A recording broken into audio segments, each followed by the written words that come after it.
mga mambureño. 300 po per kilo ang ating fresh tuna. Sa atin naman pong tuna sashimi ay 255 per tub. Sa atin naman pong adobo na lamang loob po ng tuna ay 200 pesos naman po per tub. Kami po ay nag-accept din po kami ng mga order na marami. Pwede din po sa amin ang buuan. Kung kayo ay mag-export, pwede din po sa amin kumuha sa NM Casa. Pagmamayari po yun ni Nonoy Polencio. Ayan. So, meron din tayo MM Casa, no?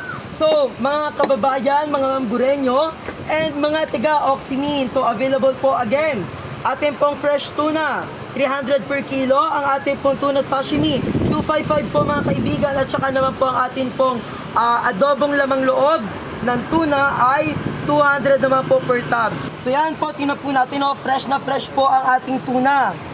So bagong huli po ito, bagong dala lang din po ito sa ating kasa at bagong katay po. Talagang masisiguro natin ang ating kalidad ng fresh tuna po natin. So Tita Menchi, kayo din po di ba ang nagpa-process ng ating tuna sashimi? Opo. Yan po. So talaga pong hindi po natin maikakaila ang kalidad ng tuna.